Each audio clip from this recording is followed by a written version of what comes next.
बातें सामने आ रही हैं, क्या है पूरा मामला और अभी तक क्या इसमें अपडेट हुआ? देखिए, ओबीसी आरक्षण जो है 27% आरक्षण, ये नॉन डिस्प्यूटेड है 1990 से। सुप्रीम कोर्ट में ओबीसी के 27% आरक्षण को चुनौती दी गई थी।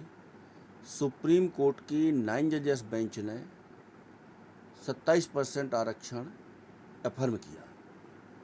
दुर्भाग्यवश मध्य प्रदेश में ये बात आई कि 50% की सीमा ज़्यादा हो रही है। यदि ओबीसी को 27% आरक्षण लागू किया जाएगा तो ये एक्सीड हो रहा था।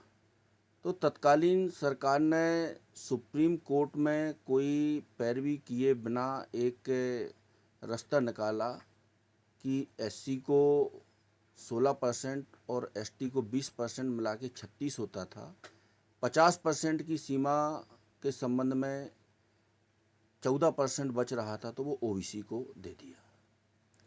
जबकि ओबीसी का आरक्षण जनसंख्या को दृष्टिगत रखते हुए जो मंडल कमीशन रिपोर्ट है, मंडल कमीशन महाजन कमीशन रिपोर्ट में 52.8% ओबीसी की पॉपुलेशन बताया गया है। और 2011 की जनगणना के डाटा के अनुसार भी मध्य प्रदेश में ओबीसी की जो संख्या है वो 50.09%, मोटा मोटा 51% जनसंख्या है। तो मध्य प्रदेश की जो तत्कालीन सरकार थी 2019 में मार्च में, इन्होंने एक ऑर्डिनेंस जारी किया 8/3/2019 को, और ओबीसी वर्ग को 14 से बढ़ाकर 27% आरक्षण किया गया। उस ऑर्डिनेंस को हाई कोर्ट में चुनौती दी गई। ऑर्डिनेंस के प्रवर्तन पर कोई स्टे नहीं था, क्योंकि ऑर्डिनेंस जो था वो नौकरियों में रिजर्वेशन से संबंधित था, ना कि एजुकेशन में।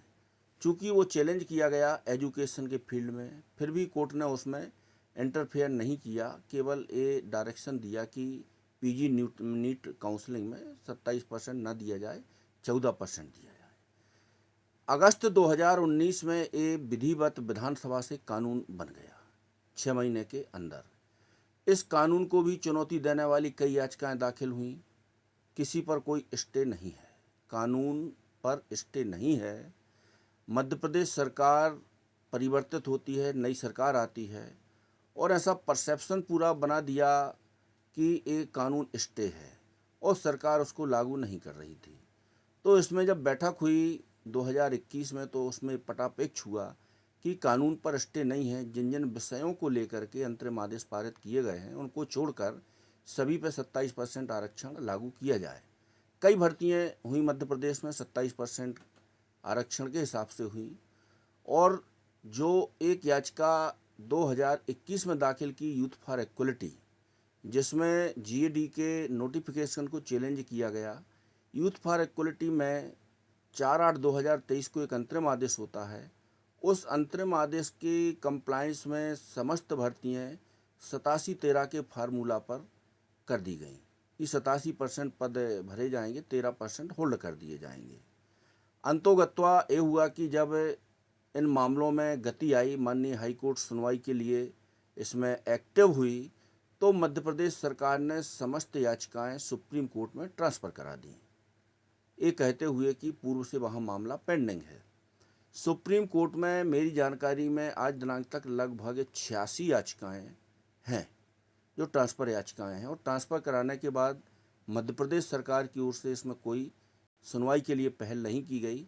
और एक केस का हवाला देकर के मध्य प्रदेश सरकार ये बयान जारी कर रही कि फला फला केस में स्टे आर्डर है, इसलिए हम 27% आरक्षण लागू नहीं करेंगे। इस बात को लेकर के कई बैठकें हुई, सर्वदलीय बैठक भी आयोजित हुई। उस सर्वदलीय बैठक में भी निर्णय लिया गया कि जिन विषयों पर स्टे नहीं है उन पर लागू किया जाए। लेकिन उसमें महाधिवक्ता महोदय ने एक उसमें बात कही कि चूँकि एक शिवम गौतम नामक केस है, उसमें स्टे आर्डर है और रोस्टर स्टे है, इसलिए लागू नहीं हो सकता। तो माननीय मुख्यमंत्री जी द्वारा महाधिवक्ता महोदय से कहा गया कि आप 10 सितंबर के पूर्व जो अधिवक्ता हैं इस केस में, उनके साथ बैठ कर के आप इसमें रास्ता निकालिए। तो महाधिवक्ता महोदय ने सभी संगठनों को बुला के बैठक की, ना कि अधिवक्ताओं को, और इसमें 2 अधिवक्ता इन्होंने मध्य प्रदेश शासन की ओर से नियुक्त किए। और रिसेंटली कुछ डॉक्यूमेंट पेश किए गए हैं सुप्रीम कोर्ट में, उसको लेकर के जो अभी सोशल मीडिया के माध्यम से तमाम प्लेटफार्मों पर वायरल हो रही है बातें, तो मैं यहाँ ये स्पष्ट करना चाहूँगा कि ये सारे दस्तावेज अक्टूबर 2019 में माननीय हाईकोर्ट में तत्कालीन सरकार द्वारा दाखिल किए जा चुके हैं। ये सुप्रीम कोर्ट में जो एक याचिका जिसको लीड पिटीशन माना गया है, उसमें ये समस्त दस्तावेज पुनः दाखिल किए गए हैं। इस बात को लेकर के कुछ लोग तरह तरह की अफवाहें फैला रहे हैं, तो वो मैं समझता हूँ कि वो बुद्धिमत्ता नहीं है, क्योंकि जो मंडल कमीशन रिपोर्ट है, महाजन कमीशन रिपोर्ट है, उन रिपोर्टों में उन समस्त धार्मिक ग्रंथों का अध्ययन करके वो चीज़ें कोट की गई हैं कि किस किस वर्ण व्यवस्था में किस किस के साथ किस प्रकार की बातें उल्लेख की गई हैं, और उन्हीं का अध्ययन करके जो ओबीसी की 92 जातियाँ हैं वो आइडेंटिफाई हुई हैं। भाई ओबीसी कौन है, सबसे बड़ा प्रश्न यही आता है, ओबीसी किसको मानेंगे?